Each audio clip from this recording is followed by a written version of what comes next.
Welkom bij Ouderverstoting Overwinnen. Vandaag gaan we kijken naar de Parental Alienation Project. Een kanaal van een dame die het heeft meegemaakt vanaf kinds af aan. En ze is weer terug bij haar vader. Het is een Engels kanaal. En zij gaat het hebben over de manieren hoe dus een ouder het kind zorgt dat het verstoten wordt van de andere ouder.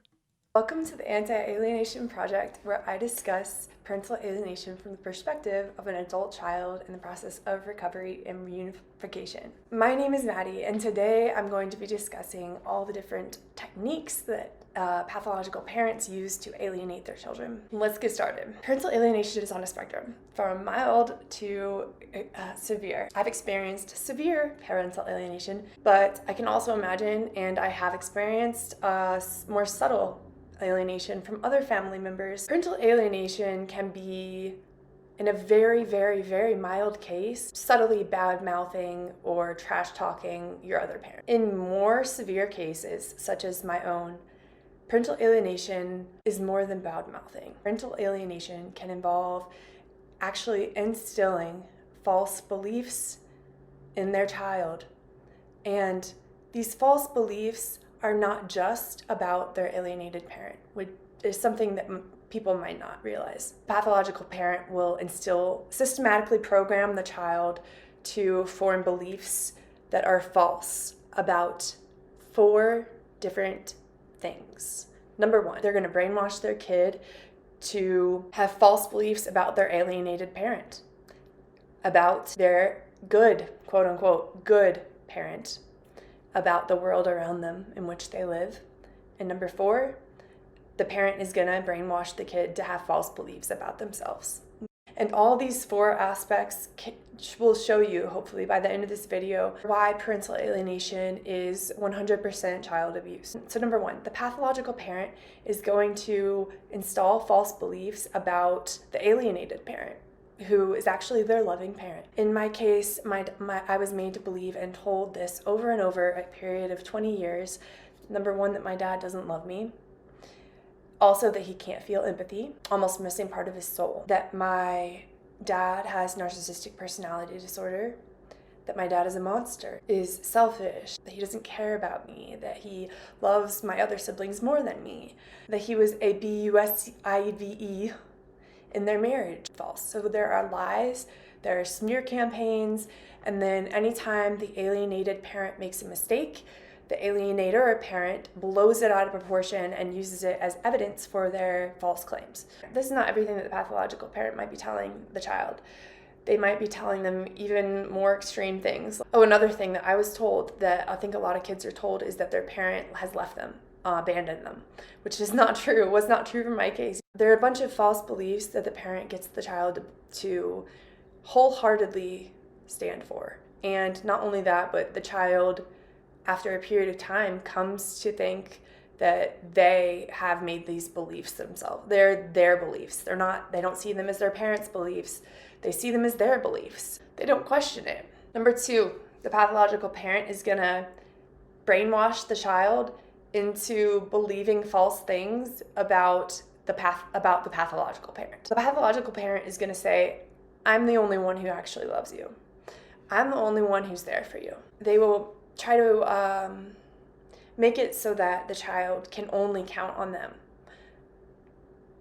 They want to destroy the loving bond and the trust between the child and their other parent, partially, I think, so that they can have them under their complete control. Dat is correct. Dus we hebben al in eerdere afleveringen gezien. Ze willen dus de narcistische ouder, die wil die andere ouder afstoten. Dat doen ze door te zorgen dat zij een slachtoffer zijn, maar ook het kind een slachtoffer is. Dus het kind moet zichzelf als slachtoffer zien. En daardoor gaat het één ouder dus verliezen. Die gaat die andere ouder afstoten. En die gaat dus bij de verstotende ouder, bij de narcistische ouder, die gaat zich daar helemaal aan vastklampen. Dus dit is exact wat zij nu allemaal beschrijft, is volgens de checklist. Partially, it's also to hurt the other parent. The child is used as a pawn, and their emotional well-being, their long-term developmental, psychological well-being is not considered.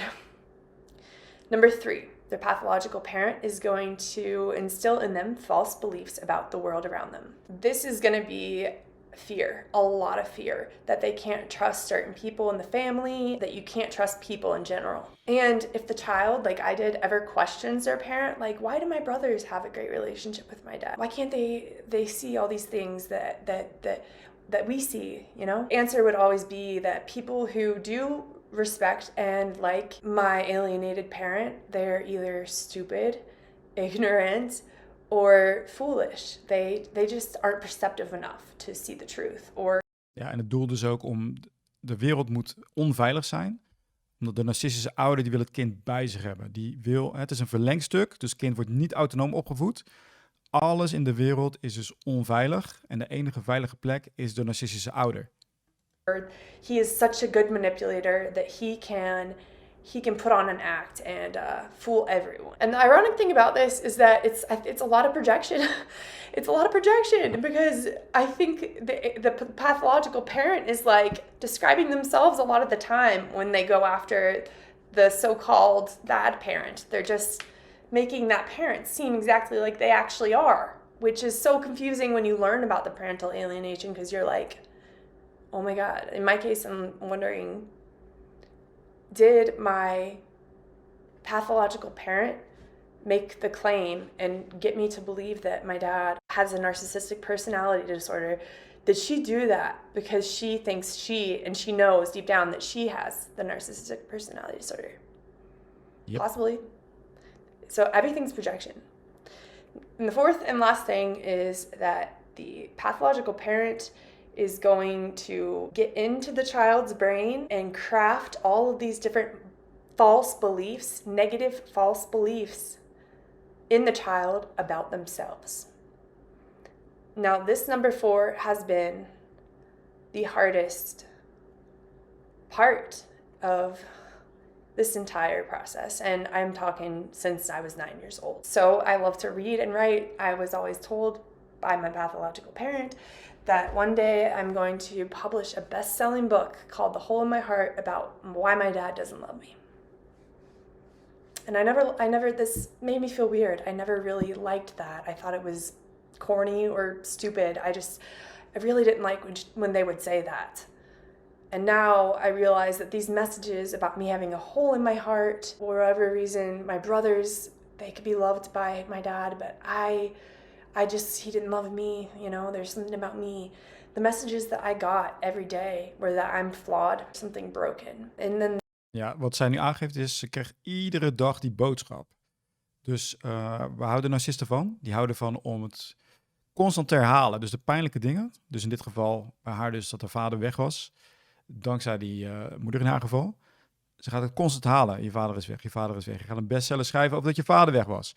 Dus het wordt constant ingeschreven. En dat is dus hoe het wordt geprogrammeerd. Dus het brein gaat die connecties leggen. En dan wordt het deel van haar bestaan. And also there'd be all these snide comments or even, you know, comments that seemed like they were in good faith at the time. Like, I feel so bad that I gave you such a dad that doesn't love you. I feel so bad. Or I wish that your dad cared about you more. So there's just this constant reinforcement of the feeling to the child that they're unworthy of love. And there's definitely constant encouragement of fear within the child. Anger towards their parent. Many times this might come from accusations they've been told that are not true. You can only imagine the psychological harm that this does to children. Ik kreeg van mijn moeder kreeg te horen, dus mijn vader is Marokkaans. Ik kan me nog herinneren dat ze een keer zei van, ja, echt jammer dat je op een Marokkaan lijkt. Dat is echt heel kwetsend voor een kind. Maar dit is dus hoe ver ze gaan. Courts might get involved, hopefully they do. Or therapists might get involved and the child might be going to therapy appointments, like I was brought to therapy at age 9 and never really allowed to leave. They might be even put on medication for depression or anxiety, because how could you not have a depression and anxiety? It's terrible. So the child being, you know, lugged to these therapy appointments and put on medications, and obviously they're feeling very different inside about themselves and the world and their parents than most other children who are having a healthy time in their family. So there's a lot of feeling alienated from the world, from your peers, a loss of childhood and innocence, so that you come to believe that you're mentally ill. You're not really mentally ill. It's what's being done to you has these effects that show up like anxiety and like depression, but what it really is most of the time is abuse. So all of this creates a false reality. This false reality not only hurts the alienated parent, but it also destroys the parent-child bond in order to isolate the child. In this way, the pathological parent makes their child completely dependent on them. This ongoing brainwashing and manipulation, it just shows that the pathological parent has zero regard for their child. With all of these videos that I'm making, I want to end on a note that gives you some hope. And I want to include challenges. I want to start doing that. So my message of hope for this video is going to be for the adult children who are in the process of recovering from parental alienation or reuniting with their parent. When you discover parental alienation has been part of your story, that's not the end of your story. That's maybe the middle of your story. There's life after the discovery that you are an adult child survivor of parental alienation. You have your voice now. You have the truth now. There will be moments of pain, maybe even extreme pain, sadness, and disbelief.